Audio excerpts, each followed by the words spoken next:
Hello student, आज हम 8th class के साइंस की जो हमने पिछले दिनों क्रॉप प्रोडक्शन ये पहला चैप्टर शुरू किया था, इसको आगे प्रोसीड करेंगे। तो क्रॉप प्रोडक्शन में हमने आपको इससे कुछ रिलेटेड टर्म्स बताए थे, जिसमें फार्मिंग जिसे एग्रीकल्चर कहते हैं, फार्मर, और एक पॉइंट दिया था क्रॉप्स, तो जिसमें क्रॉप और आपका एग्रीकल्चर ये दो चीज़ों का हमने डिफिनीशन आपको बोला था कि इसको आपको लिख करके याद करना है, जैसा कि मैं आशा करता हूँ कि आपने किया होगा। तो आगे बढ़ते हैं, थोड़ा डिफिनीशन का क्रॉप्स को हम एक बार और रिपीट कर दें कि when plants of same type are grown at a large scale it is known as crops. तो जब प्लांट्स ऑफ सेम टाइप्स, जो एक तरह के जो पौधे उगाए जाते हैं बड़े पैमाने पर, तो उस उगाए जाने वाले पौधे के पूरे भाग को हम क्रॉप्स के नाम से जानते हैं। जैसे किसी फार्म में पैडी की, धान की खेती लगी है, तो वह क्या हो गई, पैडी की क्रॉप्स कहलाएगी। तो क्रॉप्स में फसलों में यह ग्रेन, वेजिटेबल और फ्रूट्स, यह 3 टाइप्स के आपको जो ईटेबल फूड मिलेंगे। तो उसको हम इसमें पढ़ेंगे 3 तरह से हमको ये खाने युक्त कुछ फूड मिलते हैं। तो ये सीरियल्स शब्द आता है, सीरियल्स आपको मोटे में लिखा है। तो सीरियल क्या होता है? The cereal are tall grasses which are cultivated for their nutritious seed called grain. तो सीरियल में वो प्लांट्स आते हैं, जो ग्रासेज लिखा है मतलब टाल प्लांट से ही होते हैं, और जिससे हम ग्रेन प्राप्त करते हैं, यानी कि जो उसमें का सीड निकलता है तो उसी सीड को ही ग्रेन कहते हैं। यानी चैप के साथ जो अनाज होता है वह विशेष करके वो उसमें सीड ही होता है उसका, उस प्लांट्स का, तो उसे हम अपने खाने के रूप में, फूड के रूप में यूज करते हैं, तो उसे ग्रेन कहा जाता है। तो these are the staple food for most of people in the world. और जो ग्रेन होते हैं ये मुख्य भोजन कहलाते हैं, और यह पूरे वर्ल्ड में इसको यूज किया जाता है। तो grain have all the nutritious elements like starch, vitamins, minerals etc। तो ग्रेन में ही आपको स्टार्च, विटामिन्स और मिनरल्स, यह पौष्टिक पदार्थ आपको मिलते हैं, that are necessary for the growth of body, और ये आपके शरीर के विकास के लिए बहुत ज़रूरी होते हैं। और जैसा कि हमने कहा सीरियल से ग्रेन मिल गया। अब आइए इसके अतिरिक्त ईटेबल कुछ और फूड होते हैं जिसको हम वेजिटेबल कहते हैं, फ्रूट कहते हैं। तो वेजिटेबल और फ्रूट जो होते हैं ये भी हमारे फूड का ही या डाइट का ही एक पार्ट होता है। तो their production and growth is studied under the branch of agriculture called horticulture या बागवानी। तो ये जिसमें वो खेती का, कृषि का वह शाखा जिसके अंतर्गत हम वेजिटेबल और फ्रूट उगाते हैं, उस शाखा को हम हॉर्टिकल्चर या बागवानी कहते हैं। तो इस तरह से सीरियल से हमको ग्रेन मिलता है, और वेजिटेबल और फ्रूट यह क्रॉप्स, हम क्रॉप्स के रूप में इनको उगाते हैं और इसका यूज फूड के रूप में करते हैं। अब आगे हम पढ़ेंगे कि क्रॉप्स कितने प्रकार के होते हैं। तो क्रॉप्स मुख्यतः आपके बुक में 2 प्रकार का दिया है। एक यह क्रॉप्स का प्रकार का मतलब ये सीजनल, जो एक सीजनल आधार पर, सीजन के आधार पर इसको जो बोए जाते हैं उसको अलग अलग नामों से जाने जाते हैं। उसी नाम के हिसाब से इसको हम क्रॉप्स के टाइप को यहाँ पर वर्गीकृत किया गया है। तो इसमें 2 टाइप का आपका दिया है, खरीफ की और रबी की। ये 2 सीजन की फसलें हैं। तो मैं इसको थोड़ा और ये बताऊं कि इसमें आपको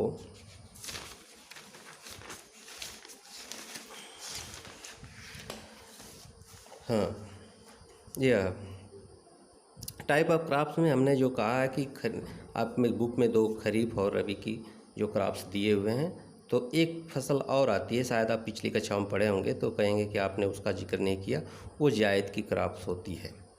तो कहा जाए कि हमें पढ़ाया जो जाता है या किसी बुक्स में अन्य मिला होगा, तो ये 3 तरह की जो सीजनल्स क्रॉप्स होते हैं उनको हम खरीफ क्रॉप्स, रबी क्रॉप्स और जायद क्रॉप्स, इन 3 क्रॉप्स के नाम से जानते हैं। तो पहला ये खरीफ क्रॉप्स जो फसलें इस खरीफ नाम की जो है कब बोई जाती है, कब काटी जाती है, तो और इसमें किस तरह के कौन कौन से क्रॉप्स आते हैं नेमली, तो उसको हम जानेंगे। तो खरीफ की फसल जो लगाई जाती है, बोई जाती है जून जुलाई, ये समय हो गया, और इसको काटी जाती है, हार्वेस्टिंग की जाती है सितंबर अक्टूबर के बीच में। और इस टाइप के जो फसल के कुछ जो भाग हैं, उसको फसल किस टाइप का है, खरीफ की फसल में कौन कौन सी फसल आती है ये कहा जाए तो इसमें आती है कॉटन की, सोयाबीन की, मेज़ की और पैडी की। तो पैडी, ये पैडी मुख्य फसल, खरीफ की मुख्य फसल ये पैडी या धान ही है। अब आइए रबी की क्रॉप्स। रबी की क्रॉप्स यह नवंबर और दिसंबर इन महीनों में अमूमन जो बोई जाती है, और यह मार्च अप्रैल में इसकी कटाई होती है।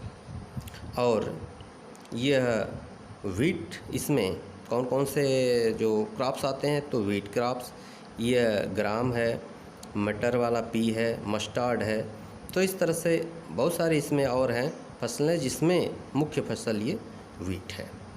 अब इसके बाद आइए तीसरे नंबर पर जायद क्रॉप्स।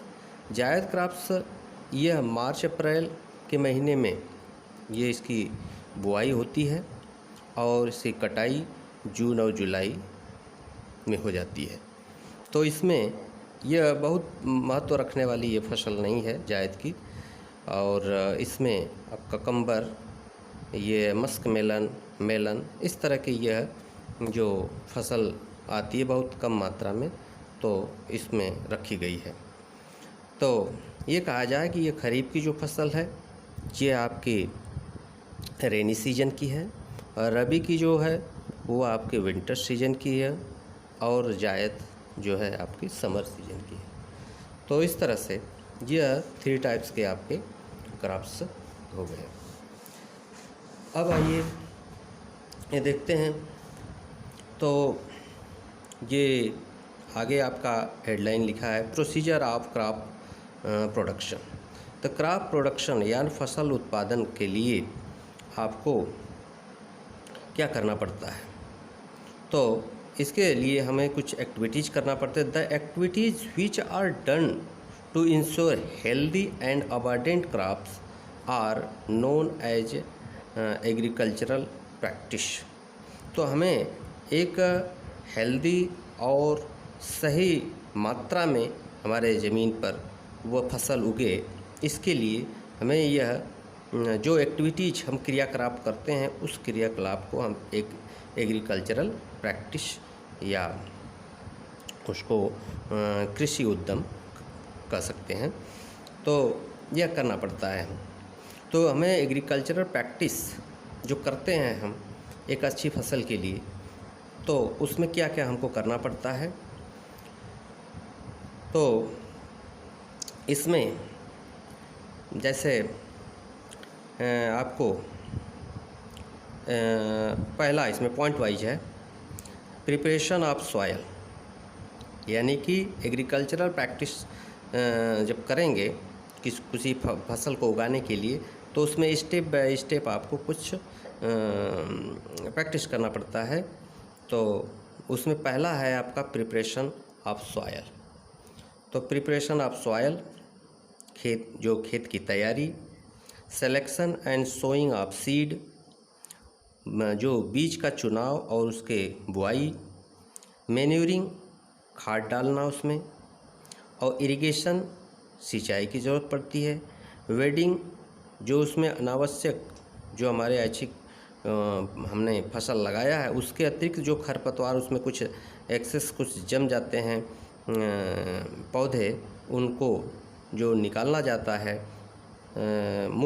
मुख्य फसल में से, तो उसको खरपतवार का जो निकालना का होता है उसी को वेडिंग कहा जाता है। अब protection from pets and diseases, फसल की जो लगी हुई फसल होती है उसका हमें सुरक्षा करना पड़ता है जानवरों से और दूसरे तरह के कीट पतंगों से या उन डिजीजेस से, तो उनकी सुरक्षा करना पड़ता है। इसके अतिरिक्त आपको अगले पॉइंट में हार्वेस्टिंग, थ्रेसिंग एंड विनोइंग, जब फसल आपकी मान लीजिए तैयार हो जाती है तो उसकी कटाई होती है, थ्रेसिंग मड़ाई होती है, विनोइंग जो उसको आप लोग कहते हैं कि अनाज का ओसाना, तो यह चैप्स निकाल करके, चैप्स भूसा जो होता है उससे अनाज को निकालना विनोइंग कहलाता है। तो ये जी नंबर पर आपका ये पॉइंट है। और लास्ट में जब अनाज निकल जाता है तो इसको स्टोरेज करते हैं, भंडारण करते हैं। तो इस तरह से modern agriculture is not possible without modern machines and tools. तो इस तरह से ये ऊपर की जो हमें क्रियाकलाप करना पड़ता है, जो एग्रीकल्चर प्रैक्टिस करते हैं, उसको हम मशीनों के द्वारा करते हैं, उपकरणों के द्वारा करते हैं। और जिस मशीनों उपकरणों के द्वारा ये सारे ऊपर के जितने एग्रीकल्चरल एक्टिविटीज़ हैं सो करते हैं, तो इनको modern machines and tools are called agricultural implements. तो जिस उपकरणों से हम ये सारे क्रियाकलाप, preparation of soil, selection of sowing seeds, इस तरह से आपका पूरा ये जो पॉइंट्स एच तक हैं, इनको हम करने में हमें जिस उपकरणों और मशीन की ज़रूरत पड़ती है उनको हम एग्रीकल्चर इम्प्लीमेंट्स कहते हैं।